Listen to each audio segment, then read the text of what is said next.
होते हो जेल में भेजने के लिए, लेकिन 60 से ऊपर लड़के हमने डी एडिक्शन सेंटर में नहीं भेजे, इसलिए कि वहाँ फिर इनका सारे इकट्ठे हो जाते हैं और फिर इकट्ठे होकर ये शुरू करते हैं कि अब जाके हम इकट्ठे काम करेंगे।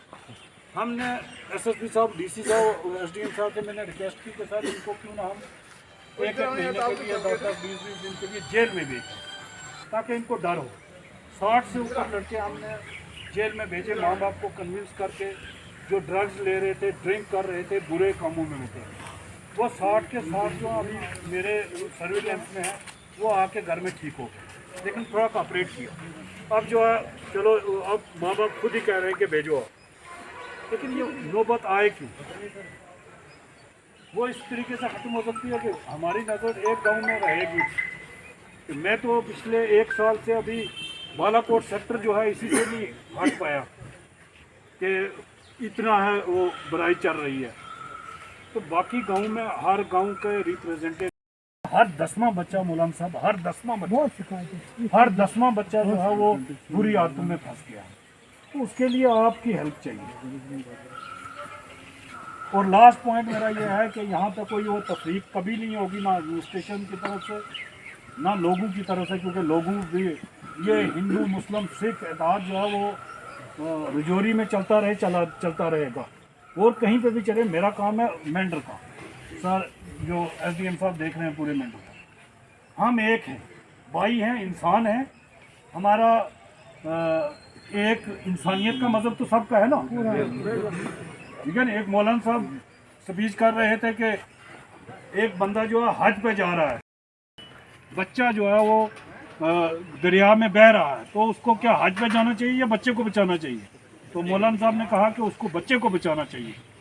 तो अब ये नहीं देखा कि बच्चे को पहले देखो कि हिंदू के मुसलमान है, ठीक है, शिया के सुन्नी है, गुज्जर है कि राजपूत है।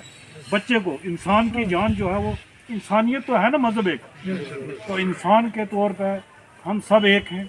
किसी को ये कभी सोचने की ज़रूरत नहीं है कि जैसे एसपी साहब ने भी कहा आपकी तरफ से हमें काफ़ी सहयोग मिला है।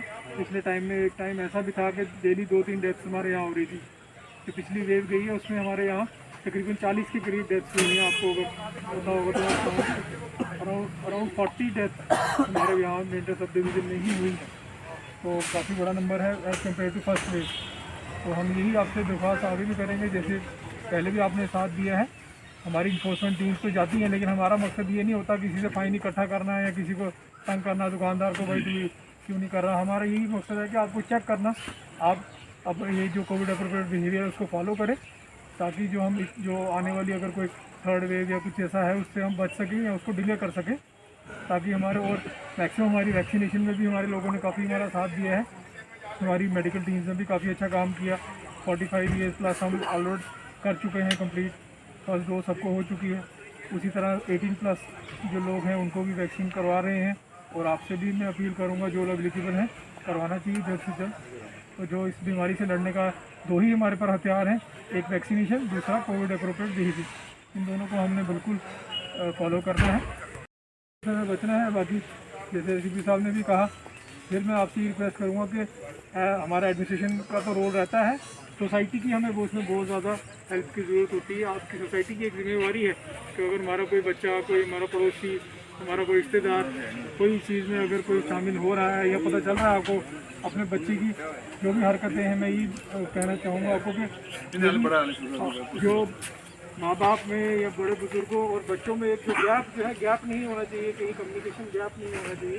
काफ़ी जगह देखा गया कि एक उम्र के बाद बच्चा 8वीं 10वीं 11वीं में पहुँचता है तो माँ बाप थोड़ा सा गैप हो जाता है, कहते हैं कि बच्चों के साथ बात नहीं करते या उनकी एक्टिविटीज़ पे नज़र नहीं रखते।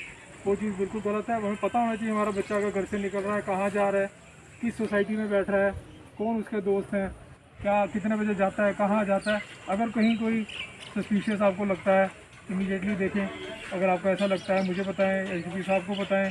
अगर इस तरह की कोई कहीं आपको कोई लगती है कोई सस्पिशन, तो उसमें हम, ताकि बच्चे ही हमारा आने वाला भविष्य जो है, ये बड़े नौजवान बच्चे हैं जो ख़राब हो रहे हैं, ज़िंदगी भी ख़राब हो रही है, और इस ड्रग्स के लालच में और भी मुख्तलिफ़ किस्म की जो अपराध या जो क्राइम्स हैं वो भी हमारे एरिया में बुलाया है। ड्रग्स है ये सब हाथ और उसमें चक्कर और डुंडूल होता है, वो नुकसानदेह बात होती है। एक वो बात होती है उसमें कोई नुकसान नहीं, फायदा ही फायदा होता है। खामोश बारिश होगी, वो खामोश बारिश हमारे आज DPO साहब तो इतने दिन हो गए हैं मगर बिल्कुल खामोश है, किसी को पता नहीं। यहाँ आज DPO भी आएंगे, निज़ाम पूरा चल रहा है। हम इस पर आपको मुबारक देंगे।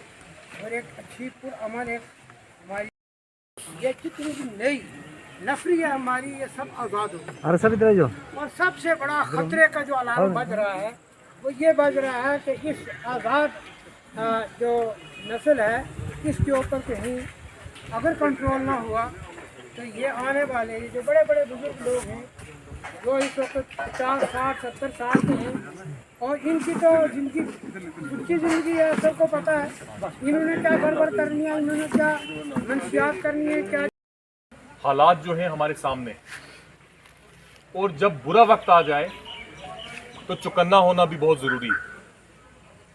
लेकिन हमने इससे बुरा दौर भी देखा है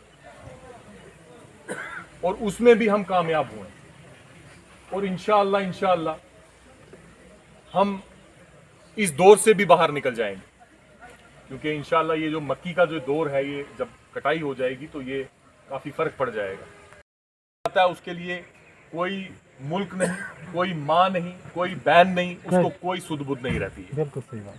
उसको सिर्फ अपना वो नशा मिलना चाहिए। तो इसमें अब अगर हम कहें कि एडमिनिस्ट्रेशन, SDM साहब, SDPO साहब या SHO साहब ही जो है हमारे नौजवानों को जो है वो ठीक कर सकते हैं, नहीं, इनका साथ हमने देना है और अपने नौजवानों पे हमने बहुत अच्छे से नजर रखनी है।